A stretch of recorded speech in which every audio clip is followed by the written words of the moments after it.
Hi, I'm Brad Simon, and I want to welcome you to this teacher training series where we'll be looking at how you can fulfill the Great Commission through your teaching ministry by learning how to teach people's head and heart using a step-by-step, biblically grounded approach. I began to consume books and seminars and classes related to teaching and preaching methodology. However, most of these resources are related to informational teaching techniques, so that's what I ended up learning first.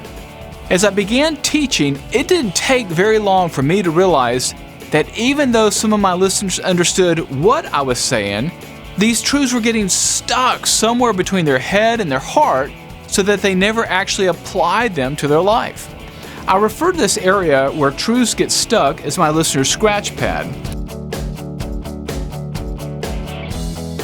Fortunately, we as teachers can help those within our class remember our lesson's conclusions with the use of a sticky proverb.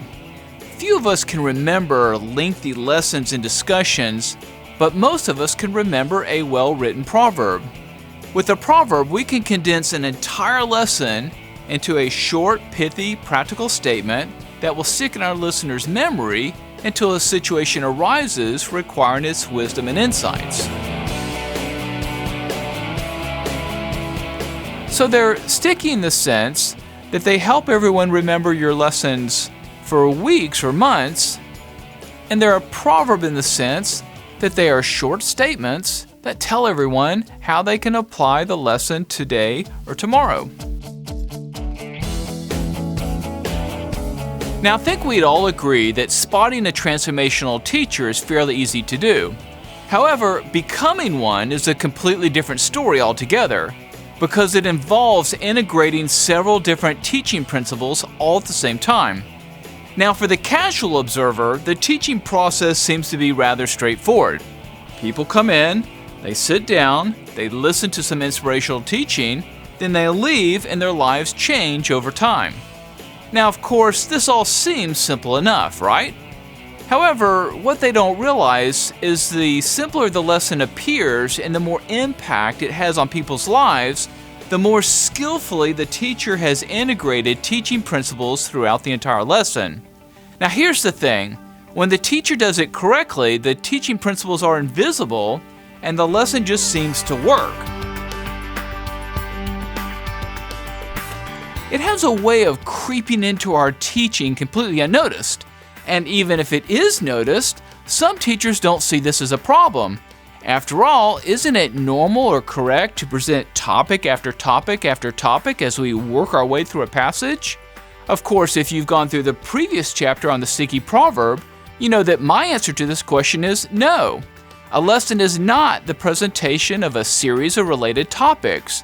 Rather, it is the explanation, expansion, proof, support, illustration, and application of the passage's central truth, which is encapsulated in the Sticky Proverb.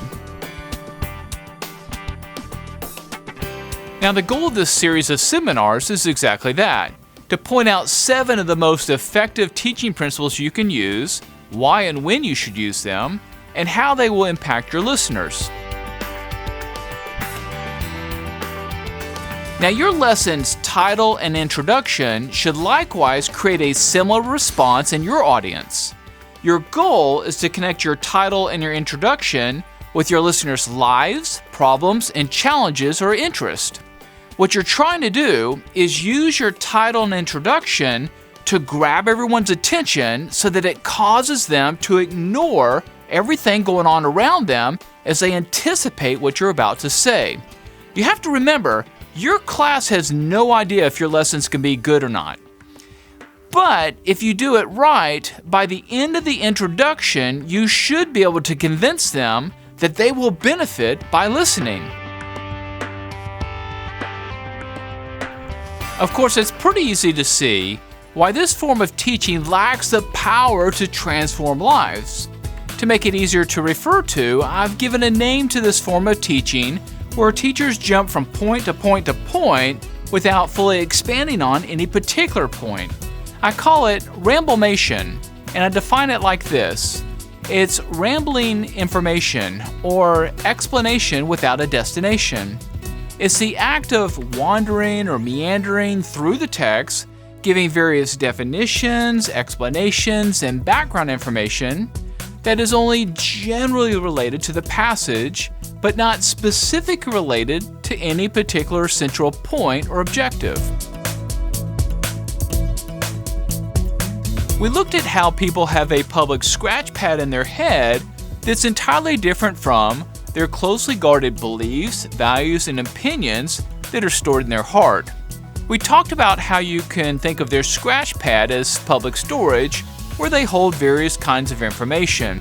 However, this Scratchpad information isn't anything that they've committed to one way or the other. It's information that they may or may not even believe. Instead, Scratchpad information is everything they heard or read that's simply stored in their memory cells. This means that throughout each and every day, including when you teach, your listeners may believe what they hear and so place it in their heart, or they may simply be placing this information or your teaching on their Scratchpad. So the question is, what happens when what you're saying is different than what your listeners currently believe? What happens when you challenge a currently held belief, value, or opinion? Well, too often, nothing happens. Unless your listeners have a really good reason to do otherwise, they'll say to themselves, "Well, that's interesting. I'll have to think about that." And then they keep everything you said right there in their Scratchpad rather than transferring it to the personal and private set of beliefs, values, or opinions they have hidden in their heart. So let's take a look at some very practical steps we can take to ensure that our introduction promises a big reward for everyone if they will simply listen. Of course, the very first thing we have to do is make sure that everyone is actually listening as we begin to talk. In a sense, you have to wake everyone up when you stand to begin your lesson, because they're thinking about all kinds of things at that point in time. The main reason these two men and these two women remembered and applied the previously taught lesson is because the points in those lessons were tied to what I refer to as a visual anchor. And the reason the visual anchor helped them to remember the truths of the lesson is because a visual anchor is a visual, concrete image, object, illustration, or real-life situation that is tied to or somehow connected to the lesson's central truth and application. So let me explain.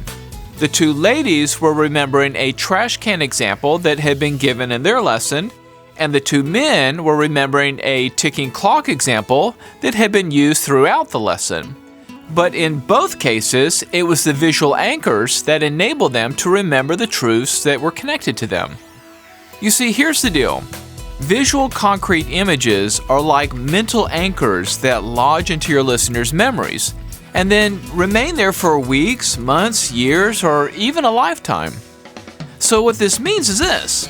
If you tie your lesson's sticky proverb, or the main point of the lesson, to a visual anchor, then both of them can literally be remembered for a lifetime. Well, I think it largely has to do with our ability to clearly distinguish between application and what I call you should exhortation.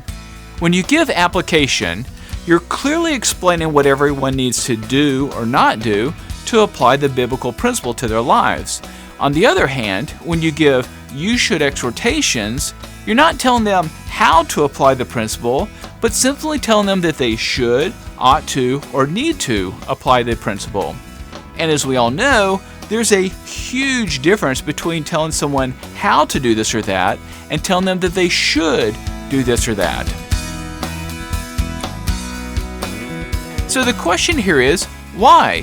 Why will they understand what you're saying, but yet fail to integrate the truths into their life? If you'll remember, earlier we looked at the difficulty of integrating biblical truths into people's lives. We saw how it's relatively easy to help everyone understand what's being said.